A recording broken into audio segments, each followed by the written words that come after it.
한국생산성본부에서 시작됩니다. 예비기술사님들 안녕하세요. 118의 정보관리기술사 서영욱, 118의 정보관리기술사 박인상, 저는 117의 정보관리기술사 윤영빈입니다. 이번에는 기술사 시험이란 그리고 학습 과정에 대해서 알아보겠습니다. 자, 기술사 시험이라는 것은 먼저 답안지 52페이지를 가지고 하는 시험입니다. 여기서 이제 추가로 쓸 수도 있는데요. 이 52페이지를 400분의 시간 동안 100분씩 4번에 걸쳐서 작성을 하게 됩니다. 볼펜, 자, 시계 등을 통해서 이 답안지를 채워나가죠. 오전에 100분씩 2번, 1교시, 2교시, 그리고 점심시간이 1시간 있고요. 점심 먹고 난 이후에 3교시, 4교시 100분씩 쓰게 됩니다. 그래서 거의 5시 한 20분 정도 종료가 되는 것 같아요. 네, 저녁 시간이 훌쩍 다 되죠. 그리고 좀 추가적으로 좀 더 말씀드리면 이제 과목마다 풀어야 될 문제 개수가 정해져 있고요. 1교 시험 같은 경우에는 13문제 중에 10문제를 선택해서 써야 되고요. 그다음에 이제 2, 3, 4교시 같은 경우에는 6문제 중에 4문제를 선택해서 작성을 해야 돼요. 그리고 기술사 시험은 그 객관식이 없고요. 다 주관식입니다. 그래서 1교시형, 2교시형 마찬가지로 다 주관식으로 쓰는 시험이고요. 다른 기술사들 있습니다. 건축기술사나 토목기술사, 전기기술사 같은 경우는 계산을 풀면은 그냥 끝나기 때문에 6페이지 정도 쓰고 종료가 되는 경우가 많은데요. IT 분야의 기술사 시험은 12페이지 이상을 쓰셔야 합니다. 그 필력을 기르시는 게 굉장히 중요한 거고요. 필력을 기르기 위해서는 볼펜이 굉장히 중요해요. 그래서 좀 안 좋은 볼펜을 쓰다가 좋은 볼펜으로 사용하면은 그 중고차 타다가 벤츠 타는 느낌이 들어요. 맞아요. 그래서 10페이지밖에 못 썼는데 좋은 볼펜을 딱 가지고 쓰면은 12페이지, 13페이지까지 쓸 수 있는 그런 필력이 생깁니다. 신기하더라고요. 명장은 장비를 탓하지 않는다고 하는데요. 저희는 명장이 아니기 때문에 이런 장비를 중요하게 생각합니다. 굉장히 굉장히 탓하고 있습니다. 네.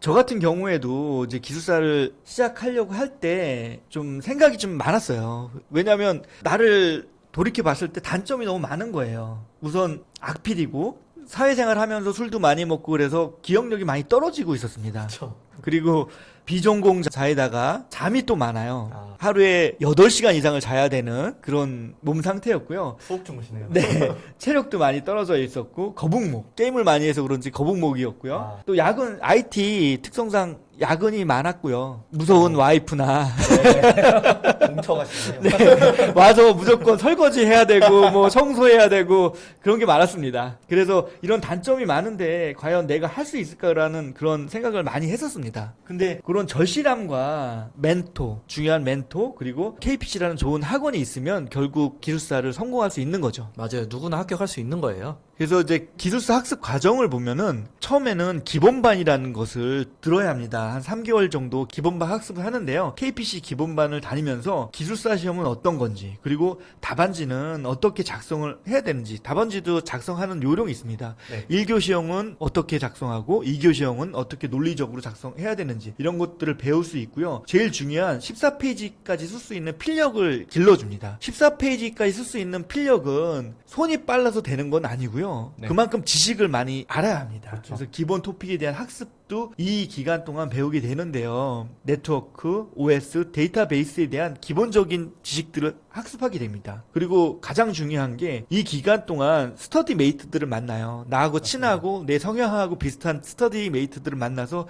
같이 공부를 할 수 있는 그런 분위기가 형성이 돼요. 그래서 말씀하신 스터디 메이트가 저희가 지금 스터디 메이트거든요. 네, 맞아요. 저희 셋이서 지금 스터디 메이트인데 이렇게 기술사 합격 후에 이렇게 설명하는 것까지 같이 하고 있습니다. 네, 같이 논문도 같이 쓰고 있고요. 여러 가지 활동 같이 하고 있습니다. 맞습니다. 그래서 기본반이 끝나면 이제 심화반을 가는데요. 심화반에는 훌륭하신 멘토들이 많아요. 근데 심화반에 가서 토픽을 심화학습하고 지식을 좀 내재화시킨다고 할 수 있습니다. 그리고 나만의 서브노트를 만든다고 할 수 있어요. 단권화시켜서 나만의 서브노트를 만들고요. 또 나만의 프레임워크도 만들고 IT를 보는 그런 인사이트를 굉장히 강화시킵니다. 엔지니어로서의 그런 인사이트가 아니고 국가 정책, IT 정책을 논할 수 있는 그런 인사이트.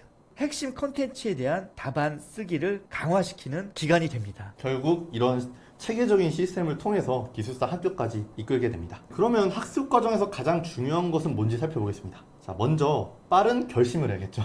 네, 맞습니다. 결심하는데 3년 걸리고 학원 차는데 1년 걸리고 4년 버리는 사람 되게 많습니다. 묻지만 몇 년 걸리셨어요?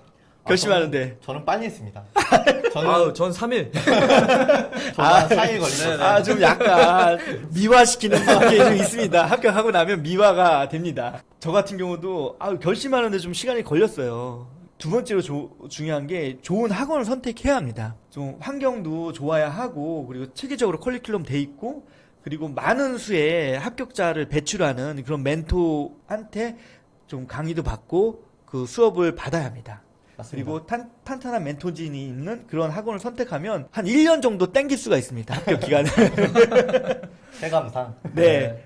저는 이제 KPC가 좋았다고 생각이 드는 게 네. 이제 다른 학원들도 좀 다녀봤었는데요. 저는 환경을 되게 중요하게 생각을 했습니다. 근데 이제 KPC 같은 경우는 광화문 옆에 있기도 하고 건물 자체가 굉장히 큽니다. 네네. 크고 시설도 좋아요. 그래서 면학 분위기가 굉장히 잘 형성되어 있었다고 저는 생각이 듭니다. 맞아요.